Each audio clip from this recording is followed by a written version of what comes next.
Yes, it's quite a mixture because I'm Hungarian and my wife is Italian and we live in Izmir, so we physically represent cosmopolitanism. Yeah. And I'm very grateful to be here, or we are very grateful, and of course being in England I have to excuse for my pronunciation, but living in Turkey and being in Hungarian doesn't really help me to develop a perfect accent, but I hope you will still able to follow me. So, multi-ethnicity as source of inspiration. The cosmopolitan multi-ethnicity of the Ottoman culture has always been inspirational right from the beginning for artists either living in the Ottoman Empire or visiting it for a shorter period. However, it seems that we can trace a noticeable shift of interest in the use and representation of these cross-cultural elements. Especially in the 18th and 19th century classical Orientalist art, this multi-ethnicity, or figures from strange and exotic nations, as well as places and objects, were often represented only as staffage, for simple curiosity, serving mainly to emphasize the mixed Oriental character of the topic.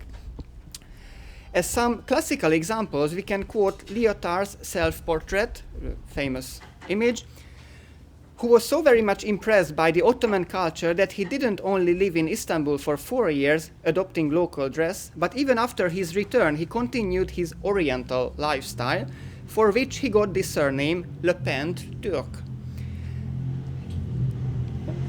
Is it a car race or something? It's okay. The pen.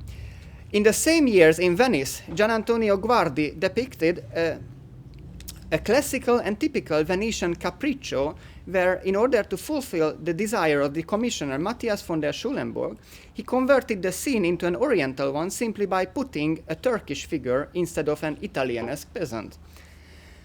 And similar solutions of Orientalist staffage we can trace on works, for example, of József Várnia Zárzecki or Massimo d'Azeglio as well. As for the above-mentioned shift of interest, in contemporary art we can often find works where multi-ethnicity is not simply represented as curiosity, but is rather a starting point for creating further layers of meaning. Yeah, can you hear? Yeah, okay. I have chosen 4 artists, 2 of Kurdish origin but living in Turkey, and 2 from abroad but during some projects working in the territory of the old Ottoman Empire, to show some of the directions where the examination of multi-ethnicity can lead throughout the creation of new artworks. So let's start with the first one. The critical and socio-political aspect of multi-ethnicity is in the focus of the complex work of the Dutch artist duo Wouter Oosterholt and Elke Uytenthuis. Their departure point was the much discussed and controversial sculpture of Mehmet Aksoy titled Monument to Humanity. The original work, supposed to be in Kars on the Turkish-Armenian border, as a monumental sculpture referring to war, peace, and reconciliation, originally in broader sense. However, given the location, it was right from the beginning perceived from the perspective of the Turkish-Armenian conflict. Here we can see the sculptor on a portrait of Ebru Ceylan, the photographer and wife of Nuri Bilge Ceylan, the film director. Yeah. However, after the visit of the Turkish Prime Minister and his calling the work as a freak, ucube in Turkish, the fate of the work was sealed. Even though he later claimed that he only expressed his aesthetic judgment, at least according to an article in The Economist, the sculpture was ordered to be demolished despite the opposition of the artist and many of his supporters. We have to add that the monument was incomplete in 2011 when the Prime Minister visited the city. The 2 figures, around 30 meters high, were already facing each other and were supposed to give a peaceful hand to each other. Exactly the hands were not placed on the work, and during the struggle for the survival of the sculpture, many images were shot where the missing hand had been photographed in front of the incomplete monument.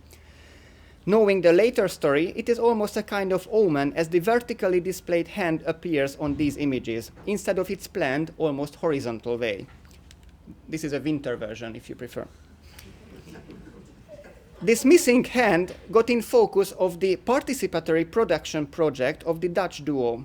After creating a life-size replica of the never well-installed hand, they brought it around Istanbul on a mobile studio, a so-called mobile studio, so a junk cart, asking average passers-by to tell their opinion about the concept of the original sculpture, the scandal around it, and last but not least, the ideas that the original sculpture was referring to. What's more, if they wanted, people could also literally give a hand to complete the monument by the artists molding their hand in plaster in any position they preferred. Yeah. Osterhout and Uytentős even created a temporary monument on the location of the original made by these hands. However, in fact, it turned out to be a meta-monument, so a new monument memorizing the old one in a really temporary way, as the local police soon asked the installation's removal. Yeah. Yeah. And this is after the removal. What I particularly like in this project is that, on the one hand, the multi-ethnical character in it. Dutch artist working in Turkey on a Turkish-Armenian question that, in fact, originally was referring to even larger scale issues and general concepts. On the other hand, I like the collaborative feature of the project that is symbolized by the hand and hands. The monumental hand, the missing part of the original, would act as a large-size question or exclamation mark, inquiring the opinion of the passers-by, and also, while it is being replaced by many small ones, the creation process of these, the time of the molding of the individual hands of the participants, gives some time for discussion. Yeah?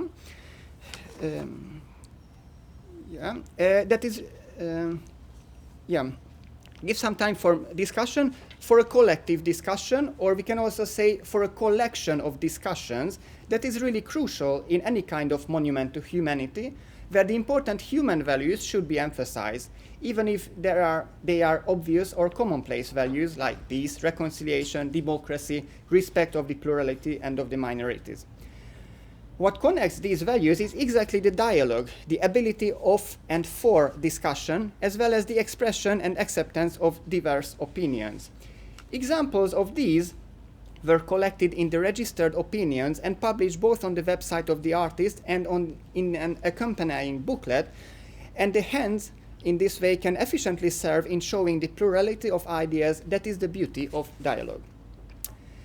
In my second example, the visuality of the work is among its most particular features.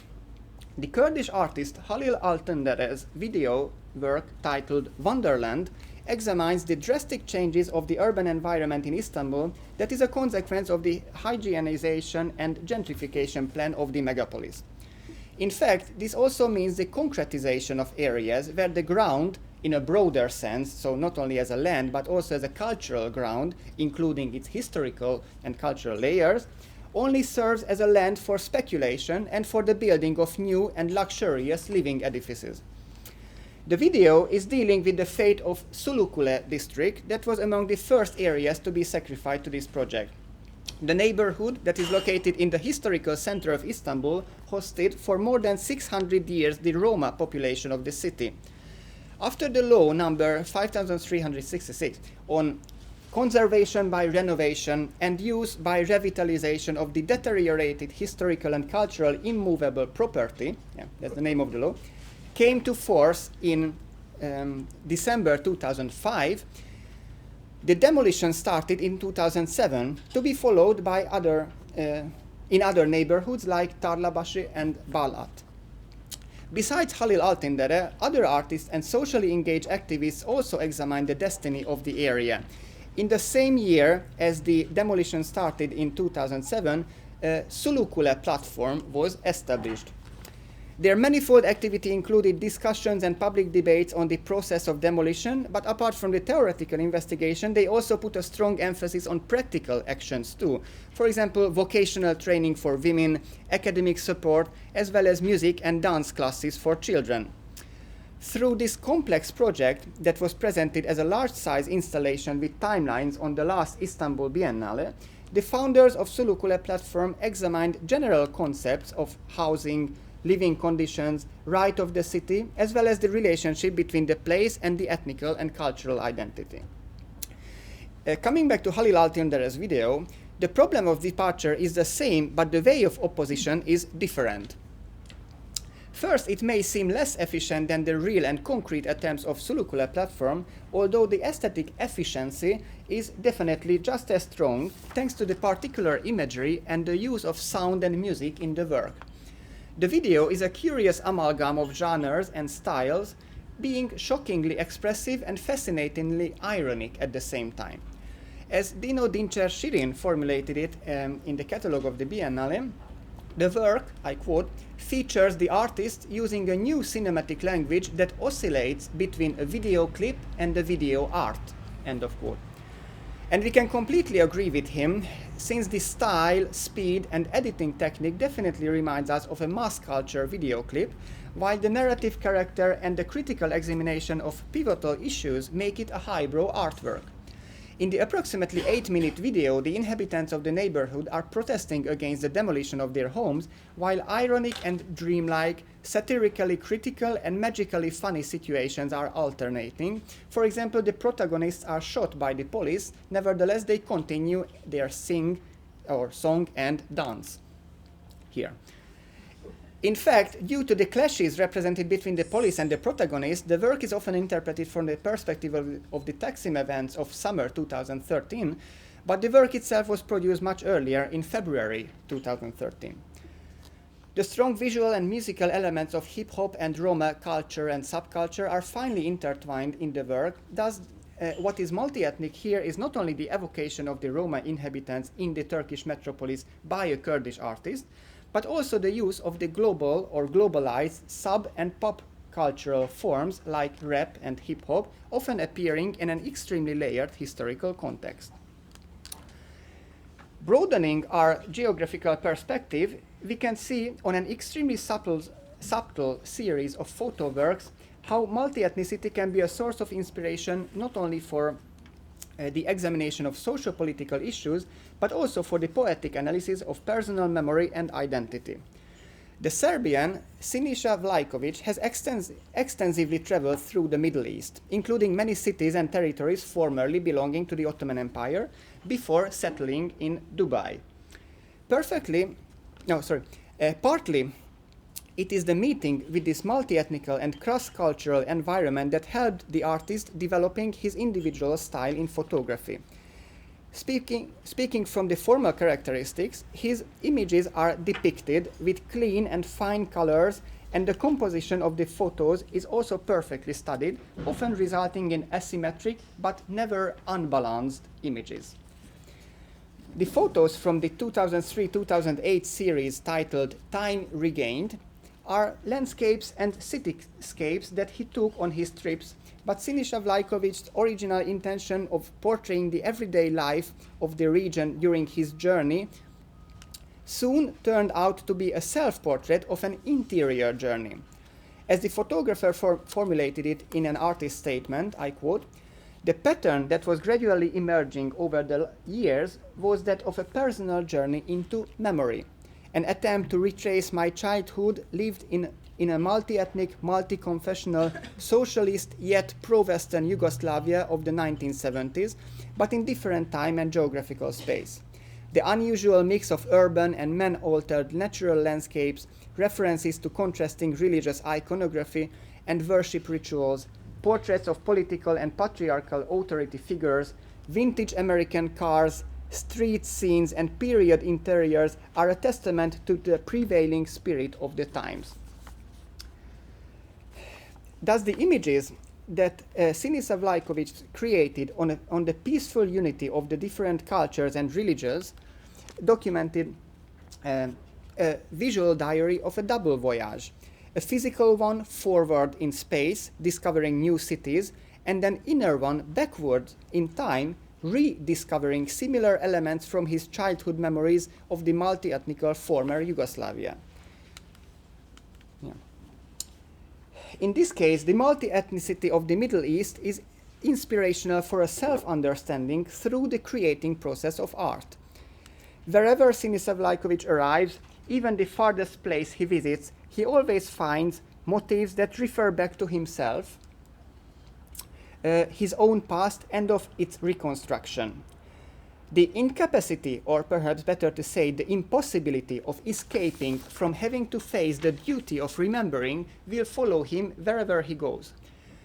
Nothing proves and illustrates this statement better than the fact that ultimately both the geographical and time perspectives of this complex journey start to get intertwined even more. In the artist's latest, though yet unfinished and unpublished series, so you are the first one to see them in public,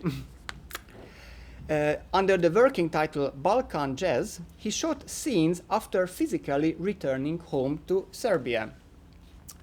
Naturally, as a further layer, we shall also add to this that Serbia, his closer home, was also part of the Ottoman Empire between the 14th and 19th century. So the artist in some way also belongs to the former empire, or at least is an inheritor of its cultural diversity.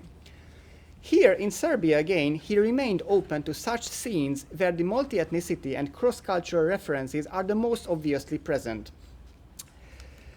Curiously, some of the shots he took in Serbia resemble the ones that he had taken in the Middle East while thinking of Serbia, thus creating an inspiring double or triple reference. Among the most inspiring images from this unfinished project, we can quote the sub-series titled "The Turks Are Coming," where he documented the resting Turkish guest workers on their way from Western Europe to Turkey in holiday seasons, passing through the Balkan, that of course also used to be part of the empire. In this way, we see a wonderful perspective of physical and inner or interior journey from the former Yugoslavia to completely different places, where through visual impacts the artist discovers elements of his childhood memories to end, for the moment, his journey again in Serbia and to revisit the stations of this trip with the experience gained far away, or maybe not so far at all. And as the last example to illustrate how direct or indirect references to ethnical and multicultural or even cross-cultural considerations can be in the focus of interest of contemporary artists, let me quote some works of the Kurdish artist Şener Özmen. His works, presented in numerous exhibitions and biennales all over the world, often examine the artist's role and responsibility in the society, the functioning of the artwork, and through the context of these questions also investigate various current social-political issues. Şener Özmen's visual language is characterized by a refined sense of humor, precise and sharp wit that sometimes also almost turns into sarcasm. A bit like in the case of Halil Altındere above, he inspiringly mixes elements of Eastern and Western world, of high and popular culture, what's more, even religious symbols with the profane, the everyday with the fantasy, like in his 2002 series entitled Super Muslim, where he got photographed in Superman costume using his cloak as a praying rug. Of course, here we can perhaps trace an at least indirect reference to the 1970s Turkish popular movies Super Adam İstanbul'da, so Superman in Istanbul, and some years later Superman dönüyor, York, so Superman comes back. Similarly, he puts in focus a special dress in his new series. The series were presented also in the 13th Istanbul Biennale last year. The keffiyeh, the black and white patterned scarf.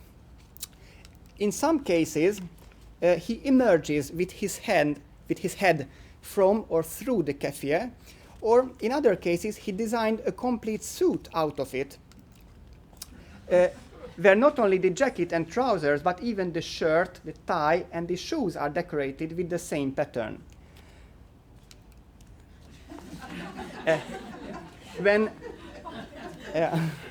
When he photographed himself on a couch that is also covered with the keffiyeh, he almost got dissolved in or behind the pattern, thus illustrating the fragility of the balance between one's own identity and the context that sometimes requires a complete identification. Another curious feature that we can observe in both images is that the item that originally covers the head is now covering the artist everywhere except his head, especially when the keffiyeh was transformed into a suit. The cross-cultural web of references is getting even trickier by the fact that he created a suit, a typical Western dress of politicians and businessmen. Thus, the so-called Western got mixed up with Kurdish, Turkish, and Arab elements. Nota bene, the same complexity of the suit appears in an early video work of his, now part of the permanent collection of the Istanbul Modern Museum, where two suited men on horse and donkey, so in a position directly evoking Don Quixote, in a desert-like mountain, are asking the only passerby they meet the way to Tate Modern. Yeah. The suit that is quite unsuitable for a hot day's horse and donkey ride, or maybe in general it's quite unsuitable, in the mountain thus contributes to the efficiency of the partly auto-ironical mocking of the globalized dreams of the artists who consider themselves being in the periphery, but still tilting at windmills in order to arrive to the centers of the art world. Yeah. So summarizing, through these examples, I wanted to show the career of the elements and signs of this multi-ethnicity of the former Ottoman Empire, from simple staffage towards becoming an important source of inspiration for contemporary artists, and that it can be inspirational not only for political art or critically loaded works examining social issues, but also in series that reflect on considerations and interpretations of personal identity, memory, and on a meta level, also on the figure and on the role of the artist himself. Thank you very much for your attention.